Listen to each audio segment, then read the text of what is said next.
Max, we're here at SHI Stadium. It's an I, not a T. Anyway, no one knew that there were going to be what was it, how many 11,000 yards and 700 points in this game. 1,042. Yeah. It's been quite a carnival ride during Terry Smith's time as interim head coach. Yeah. It did not start out great, but they finished strong. They somehow found a way to win this game when I thought it was backgammon. I thought they were driving and the hand of God came out. That quarterback dropped the ball. I did think they were in serious peril, but you got to give them credit. The defense made a couple plays late. Ethan Grunkmeyer, Max, has for a guy that's only made 6 career starts, I can't remember a quarterback growing up this quickly under difficult circumstances. It's just been pretty fun to watch. And Nick Singleton kind of finally got some recognition for a brilliant career. He set like 3 records, and this team is bowl eligible. Terry Smith didn't really want to say much about maybe what's coming next for him, but he spoke from the heart about what it meant to be able to coach this team the last 6 games. Yeah, I will say I think the carnival ride started well before Terry Smith took over this season. But I'm just talking he loses by 1 at Iowa. Right. He almost beats Indiana. And then to win this game, just really remarkable. The interesting thing you said, too, was this game ended in a different way where they ended up with the ball in their hands. They had a chance to kick the field goal with about a minute left and make the lead 7, but they decided to go for it on 4th down and said, got it, and need the ball out, need the clock out. And Terry Smith said, I didn't do that against Indiana. I punted it when I shouldn't have. I'm a better coach than I was then. I'm a better coach than I was at Iowa. And he's right. I mean, he turned this team around in an impressive way. He leaned on Nick Singleton and Katron Allen. I mean, they had 300 yards of rushing tonight. Katron went over 200. Nick set all those records, as you said, broke some Saquon Barkley records, which anytime you can do that is a pretty big deal. It's just, look, I still don't really think Terry is going to be the head coach here, but you have to give him a lot of credit for giving a team just some pride at the end of this season. Impressive effort in Grunk, too. I mean, it's not just his play on the field, but it's his leadership, too. He was hyping guys up on the sideline after they weren't able to convert on a 4th down. And then the very next drive, that's when Penn State scores the defensive touchdown. He's gotten better in interviews every week. I know that's a small detail that people don't really notice, but he has gotten so much better talking to us. This team made a lot of the improvements you wanted to see. There's a lot of good stories worth talking about, and this was a fun way to end out the regular season. Max, 2 things I'm going to remember about this game is, first of all, you have to give Rutgers, especially their offense, a ton of credit. Kirk Shiraka, a former Penn State OC, was not an OC here very long.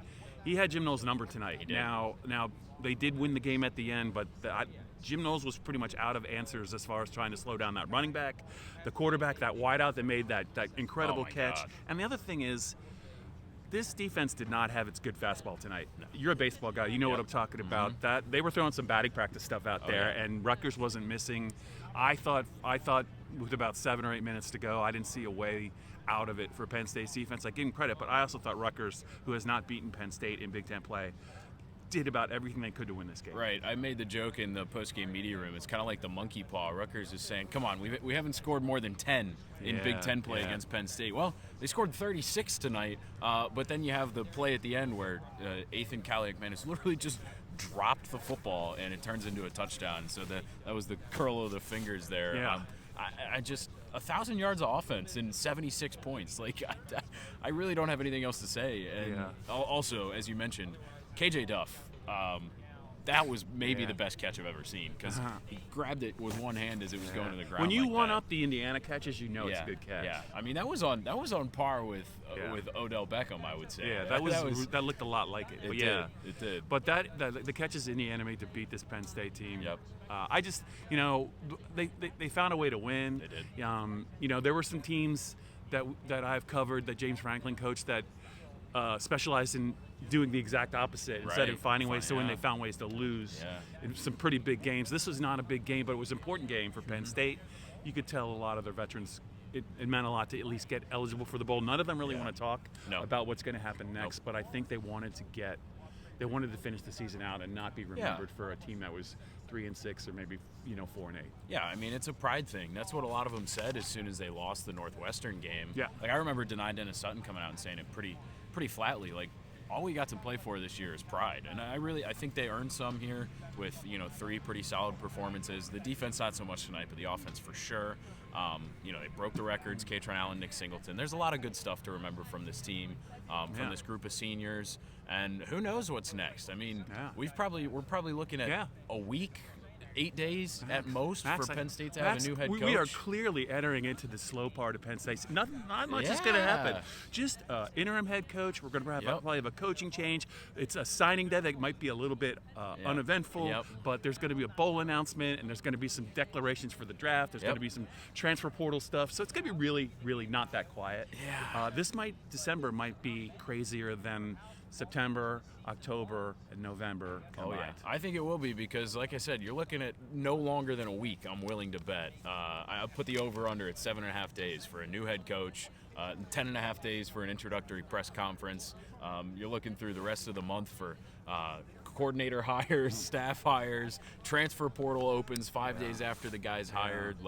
This is going to be it's a sprint now. It's not a marathon anymore. Max, just keep your computer close. I'm going to do the same thing. Joe Hermit's laughing at us as we record this, but I don't know what he thinks is so funny because it's not like it's going to be a bed of roses for you either. But anyway, it's kind of exciting too. It's a new chapter in Penn State football, and as much as we're kind of joking about it, it's going to be a fascinating month. One of the more fascinating months, I think, in the last 2 decades at Penn State, and it could go a lot of different ways. I'm excited to see it play out. I know Penn State fans are very curious too. Yeah, I mean this is not this hasn't happened very often in Penn State. There's only 5 full-time head coaches in university history. So this is an exciting time and a unique time for the Nittany Lions. And that is a wrap.